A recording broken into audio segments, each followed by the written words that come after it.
Assalamualaikum warahmatullahi wabarakatuh. Kali ini kami akan membahas materi mengenai isolasi dan identifikasi mikroba. Nah, sebelum itu, mari kita simak nama-nama anggota dari kelompok 6. Metode identifikasi bakteri menggunakan teknik pewarnaan dinding sel.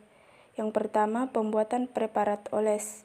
Bersihkan kaca objek sehingga bebas dari lemak dan kotoran. Teteskan beberapa tetes isopropil alkohol 95% pada kedua permukaan kaca objek dan keringkan dengan lap kertas.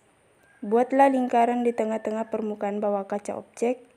Hal ini untuk membantu meletakkan olesan mikroba dengan tepat. Ambil inokulum bakteri dan sebarkan olesan tersebut hingga merata. Biarkan olesan tersebut kering udara hingga betul-betul kering. Lakukan fiksasi panas dengan melayangkan kaca objek di atas panas api. 2. Pewarnaan sederhana. Siapkan preparat olesan bakteri B, subtilis dan E yang telah difiksasi panas di mana dibuat 2 preparat untuk tiap bakteri. Letakkan kaca objek di atas bak pewarnaan dan genangi olesan tersebut dengan 1 warna biru metilen untuk preparat pertama dan 1 warna karbol fuksin untuk preparat kedua. Biarkan terwarnai biru metilen selama 1-2 menit atau selama 15-30 detik untuk pewarnaan dengan karbol fuksin. Peganglah kaca objek dengan penjepit dan miringkan, kemudian bilas dengan air hingga 1 warna hilang atau sedikit sekali. Keringkan air pada permukaan preparat dengan kertas serap. Amati morfologi spesien pada masing-masing preparat di bawah mikroskop. Yang ketiga, pewarnaan garam. Buat preparat oles dari bakteri E. coli dan S. aureus. Beri kristal ungu selama 1 menit. Kelebihan kristal ungu dengan memiringkan kaca objek di atas bak pewarna.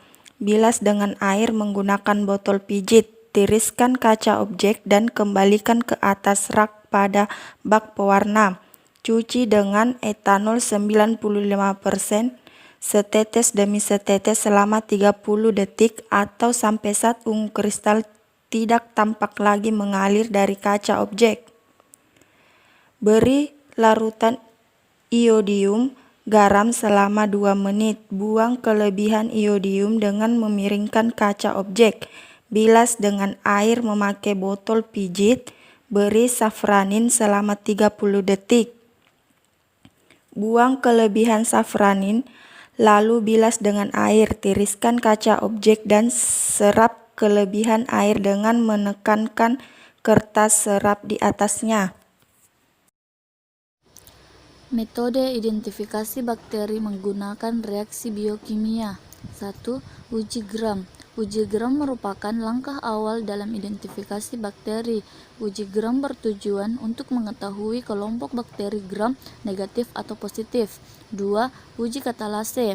Katalase adalah enzim yang dimiliki oleh mayoritas bakteri dan terlihat dalam dekomposisi hidrogen peroksida menjadi air dan oksigen.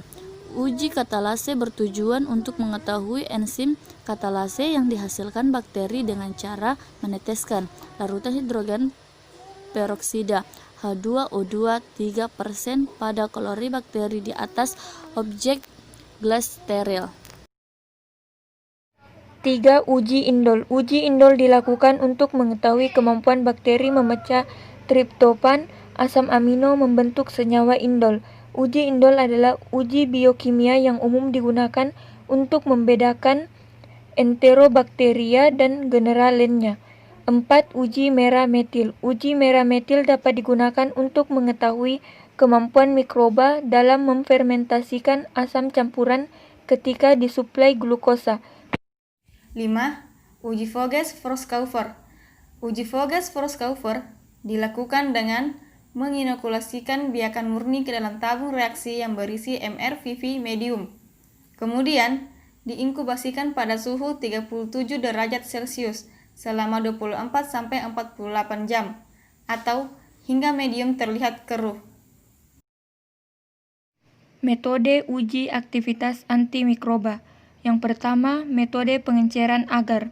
Metode pengenceran agar sangat cocok untuk pemeriksaan sekelompok besar isolat versus rentang konsentrasi antimikroba yang sama. Kelemahan metode ini yaitu hanya dapat digunakan untuk isolasi tipe organisme yang dominan dalam populasi campuran. Kedua, metode difusi agar. Metode difusi digunakan untuk menentukan aktivitas agen antimikroba.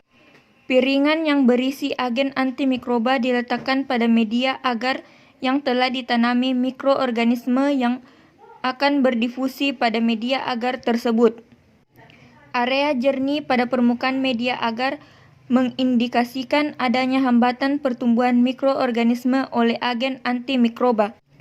Metode difusi agar dibedakan menjadi dua, yaitu cara Kirby-Bauer dan cara sumuran. Cara Kirby-Bauer, metode difusi disk, dilakukan untuk menentukan aktivitas agen antimikroba. Piringan yang berisi agen antimikroba diletakkan pada media agar yang telah ditanami mikroorganisme yang akan berdifusi pada media agar tersebut. Area jernih mengindikasikan adanya hambatan pertumbuhan mikroorganisme oleh agen antimikroba pada permukaan media agar. Keunggulan uji difusi cakram agar mencakup fleksibilitas yang lebih besar dalam memilih obat yang akan diperiksa. Cara sumuran. Metode ini serupa dengan metode difusi disk, di mana dibuat sumur pada media agar yang telah ditanami dengan mikroorganisme dan pada sumur tersebut diberi agen antimikroba yang akan diuji. Yang ketiga, metode dilusi. Metode dilusi dibedakan menjadi dua, yaitu dilusi cair dan dilusi padat. Yang pertama, metode dilusi cair. Metode ini mengukur KHM atau kadar hambat minimum dan KBM atau kadar bakterisidal minimum. Cara yang dilakukan adalah dengan membuat seri pengenceran agen antimikroba pada medium cair yang ditambahkan dengan mikroba uji. Yang kedua, metode dilusi padat. Metode ini serupa dengan metode dilusi cair, namun menggunakan media padat atau solid. Keuntungan metode ini adalah satu, konsentrasi agen antimikroba yang diuji dapat digunakan untuk menguji beberapa mikroba uji.